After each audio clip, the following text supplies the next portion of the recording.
नमस्ते बच्चों, मैं अर्जुन प्रताप सिंह राणा आपका स्वागत करता हूं इस नए पाठ के लिए। 9वीं कक्षा हिंदी लोक भारती जूलिया, जिसके रचनाकार हैं प्रसिद्ध रशियन रूसी लेखक अंतोन चेखव। बच्चों, इन अनुदेशों का पालन कीजिए ताकि आपको वीडियो सुनते वक्त किसी तरह की परेशानी ना हो। इसके बाद हम शुरू करते हैं। अंतोन चेखव, इनका जन्म 29 जनवरी 1860 तगान रोग यानी रूस में हुआ था और इनका निधन 15 जुलाई 1904 में हुआ था। लगभग 44 साल की उम्र में ही इनका निधन हो गया था। लेकिन बच्चों, बड़े प्रसिद्ध लेखक हैं रूस के। महान रूसी साहित्यकार अंतोन चेखव प्रसिद्ध कथाकार और नाटककार थे। उनकी कहानियों में सामाजिक कुरीतियों का व्यंग्यात्मक चित्रण किया गया है, यानी समाज में फैली जो बुराइयां हैं उनको व्यंग्यात्मक तरीके से ये उनका चित्रण करते थे। इस पाठ से संबंधित एक बात बताना चाहूँगा। ये जो पाठ हम पढ़ने जा रहे हैं एकांकी है, जिसे आप अंग्रेजी में वन एक्ट प्ले भी कह सकते हैं। इसका आकार छोटा होने के कारण, नाटक से छोटा होता है, तो छोटा होने के कारण इसमें एक ही कथा होती है और इसकी कथा और संवाद यानी डायलॉग आदि से अंत तक रोचक और आकर्षक होते हैं। प्रस्तुत एकांकी में रचनाकार ने दब्बूपन को त्याग कर, दब्बूपन यानी हमेशा दबा रहना, कोई भी आपको डराए, आप डर जाएं, कोई भी आपको परेशान करें लेकिन आप विरोध न कर पाएं, तो दब्बूपन को त्याग कर छोड़कर अपने अधिकार और न्याय के लिए सजग रहने हेतु प्रेरित करता है। अब आगे बढ़ते हैं। जूलिया, देखो बच्चों, इसमें जूलिया एक महिला पात्र है जो गवर्नेंस है। इनका पूरा नाम है जूलिया वासिलदेवना। अब देखो, दुनिया में बहुत तरह के लोग होते हैं। काश की दुनिया बहुत अच्छी होती जहाँ पर हर कोई हर किसी को प्यार, सम्मान, आदर देता, मिलजुल कर रहता, कोई किसी का शोषण ना करता। लेकिन ऐसा है नहीं बच्चों। इस दुनिया में रहने के लिए, इस दुनिया में जीने के लिए संघर्ष करना पड़ता है। कई बार लोग आपके रास्ते में आते हैं, आपका शोषण करते हैं, आपकी भलमनसाहत में कई बार आपके साथ अन्याय होता है, ज्यादती होती है। इसके बावजूद कुछ लोग बर्दाश्त करते हैं, विरोध नहीं करते, हिम्मत नहीं जुटा पाते। इस एकांकी में भी ऐसी ही पात्र है गवर्नेंस यानी सेविका, जो घर का काम करती हो, जो बच्चों को पढ़ाना, देखभाल करना, इस तरह से हम उनको कह सकते हैं। तो जूलिया एक ऐसी दब्बू और भीरू यानी डरपोक महिला है जो अन्याय सहकर भी खामोश रहती है। इस एकांकी में लेखक ने, अंतोन चेखव जी ने यही बताया है कि हमको निर्भीक बनना होगा, अपने आप को बचाने के लिए निडर होना होगा। अगर ऐसा नहीं करेंगे तो हम संसार में नहीं जी पाएंगे। देखते हैं किस तरह से बात आगे बढ़ती है। इसका अंत जो है, हम अपेक्षा नहीं करते कि अंत ऐसा होगा, लेकिन अंत वैसा होता है। हम जो सोचते हैं वो बाद में जाके बदल जाता है। क्या, ये बात मैं पहले नहीं बताऊंगा, हम एकांकी करते करते आगे सीखते जाएंगे। तो देखते हैं डायलॉग्स में। जूलिया, बच्चों की गवर्नेंस जूलिया वासिलदेवना आती है दबे स्वर में। आपने मुझे बुलाया था मालिक? हाँ हाँ गृहस्वामी, हाँ हाँ बैठ जाओ जूलिया, खड़ी मत रहो। शुक्रिया। जूलिया, मैं तुम्हारी तनख्वाह का हिसाब करना चाहता हूँ। मेरे ख्याल से तुम्हें पैसों की ज़रूरत होगी और जितना मैं तुम्हें जान सका हूँ, मुझे लगता है तुम अपने आप पैसे भी नहीं मांगोगी, इसलिए मैं खुद ही तुम्हें पैसे देना चाहता हूँ। हाँ, तो तुम्हारी तनख्वाह 30 रूबल महीना तय हुई थी ना? बच्चों, रूस में वहाँ की जो करेंसी है, मुद्रा है, यानी पैसे जिसको हम कह सकते हैं, उसे रूबल कहते हैं। जैसे यहाँ रुपए कहते हैं, वहाँ रूबल होता है।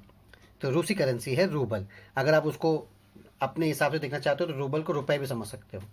तो 30 रूबल महीना तय हुई है जूलिया की तनख्वाह, और वो आज गृह स्वामी यानी मालिक जो है उसका, उसे वेतन देना चाहता है, पैसा देना चाहता है।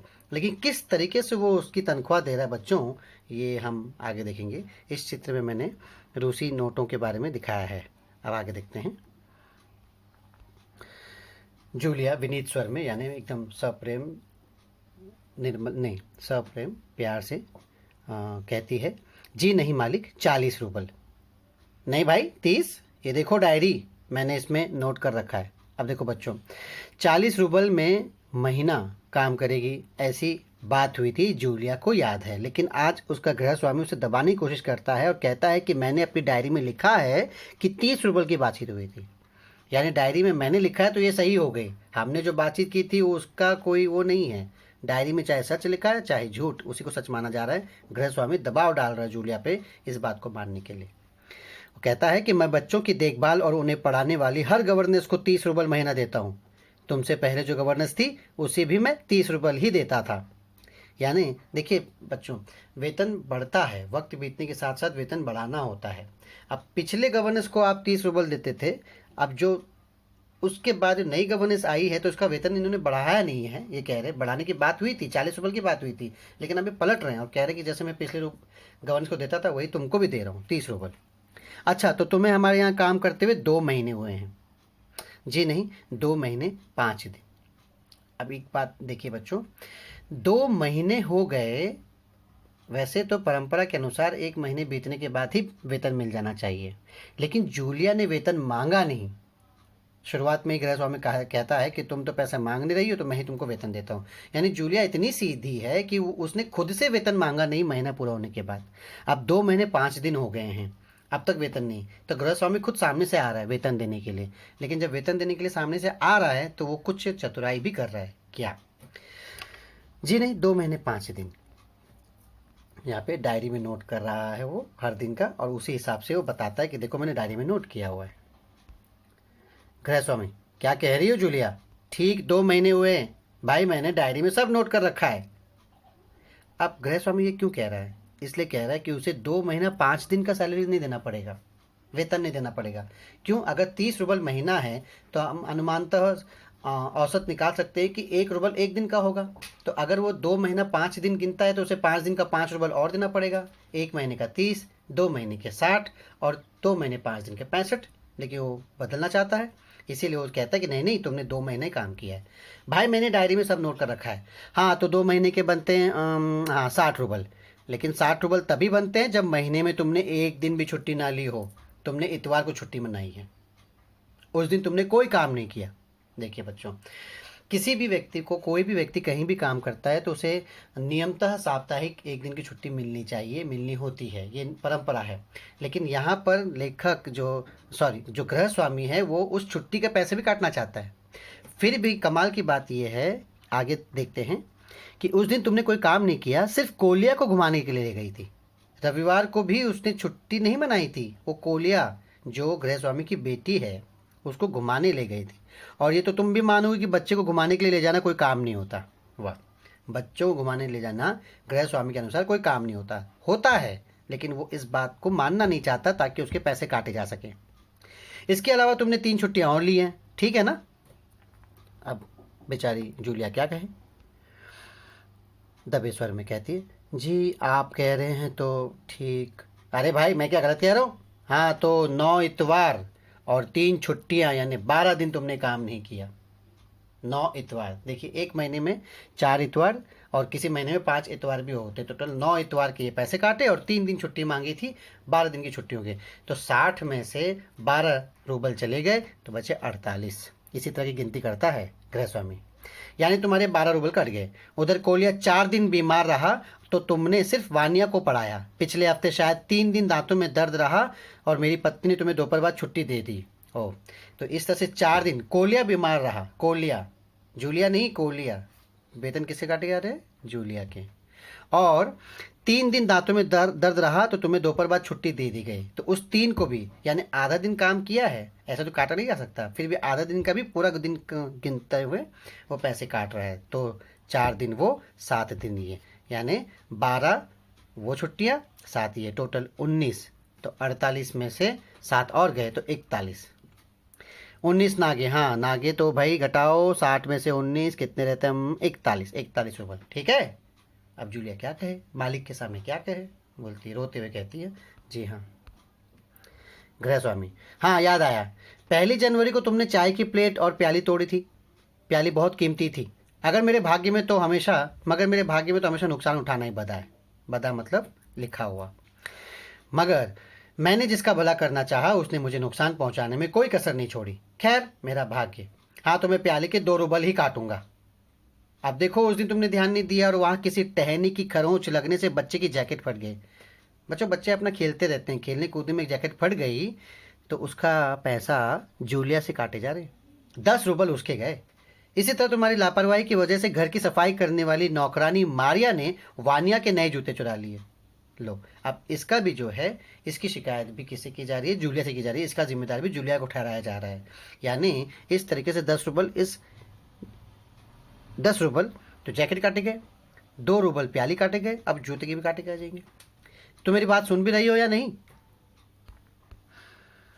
मुश्किल से अपनी रुलाई रोकते हुए, जी सुन रही हूँ। हाँ ठीक है। अब देखो भाई, तुम्हारा काम बच्चों को पढ़ाना और देखभाल करना है। तुम्हें इसी के तो पैसे मिलते हैं।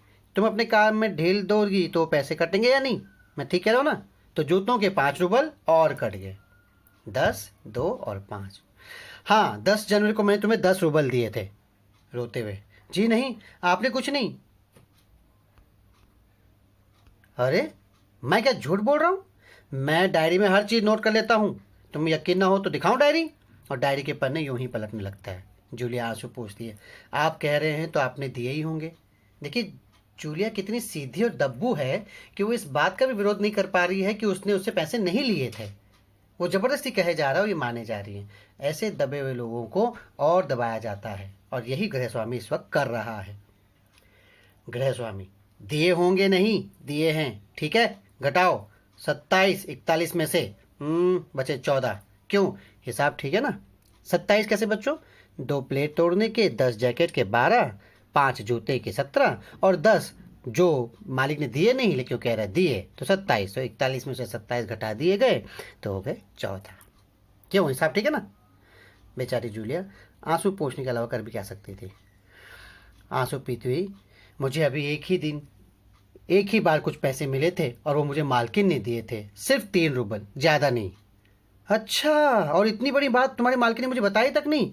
देखो, तुम ना बताती तो हो जाता ना अनर्थ। खैर, देर से ही सही, मैं इसे भी डायरी में नोट करता हूँ। डायरी खोल कर उसमें कुछ लिखता है। हाँ, तो 14 में से 3 और घटा 2 बचते हैं, 11 रूबल घटा दो। 14 में से 3 और घटा दो तो बचते हैं 11 रूबल। संभाल लो, गिन लो, ठीक है ना? कांपते हुए हाथों से, जी धन्यवाद। अब यहाँ से एकांकी में पलटा आता है। गृहस्वामी गुस्सा हो जाता है और गुस्से में चिल्लाते हुए कहता है, तुम मुझे धन्यवाद दे रही हो जूलिया, जबकि तुम अच्छी तरह जानती हो कि मैंने तुम्हें ठग लिया है, तुम्हें धोखा दिया है, तुम्हारे पैसे हड़प लिए हैं, और तुम इसके बावजूद मुझे धन्यवाद दे रही हो। गुस्से में आवाज़ कांपने लगती है। जी हाँ मालिक। बच्चों को बात समझ में आई? असल में गृहस्वामी यहाँ पे बुरा नहीं है।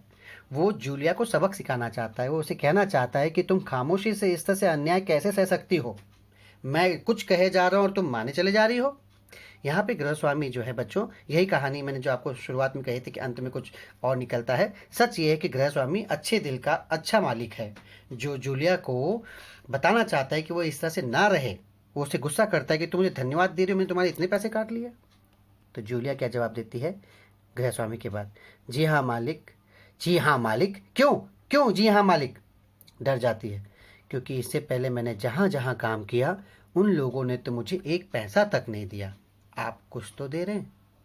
ये बात सुनकर गृहस्वामी भौचक्का हो जाता है, हैरान हो जाता है, और उसे मेरे ख्याल से ये अनुमान लगाने में देने लगी होगी कि जिस तरह से जूलिया है उस तरह से कोई भी उसको लूटेगा ही।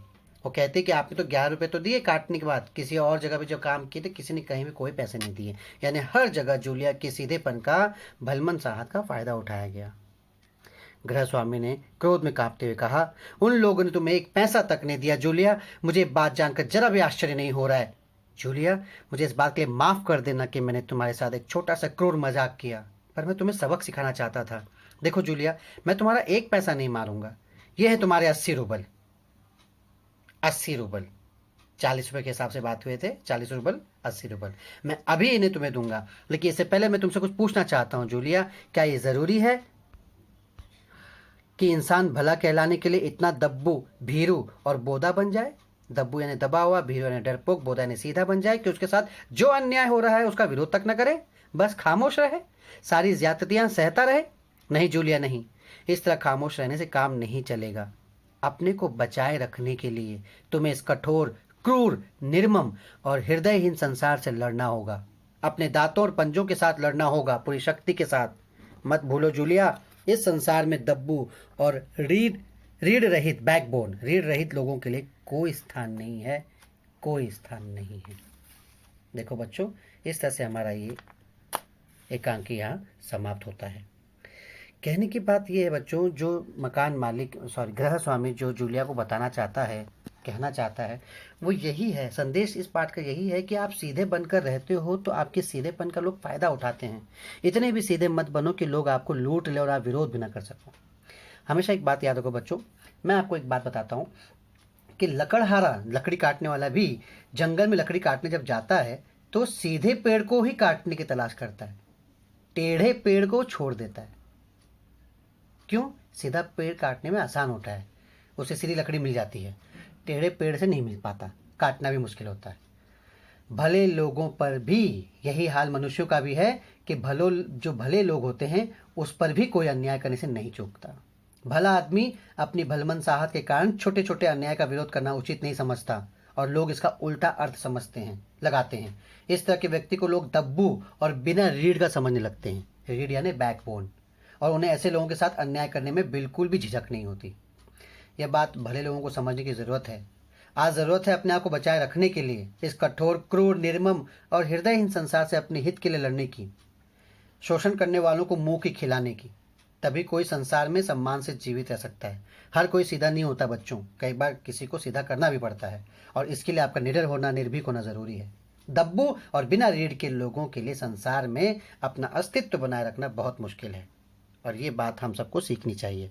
अपने अधिकारों के लिए बात करना कोई बुरी बात नहीं है। लड़ना होगा, सीखना होगा, लेकिन कर्तव्य का पालन भी करना ज़रूरी है। बिना कर्तव्यों के आप अधिकारों की बात करोगे तो उसका कोई अर्थ नहीं रह जाता। इस बात का ध्यान रखना भी ज़रूरी है बच्चों। तो इस तरह से हमारा एकांक यहाँ समाप्त होता है। अगली कक्षा में इससे संबंधित प्रश्नोत्तर को हम देखेंगे। धन्यवाद बच्चों, ध्यान रखिए।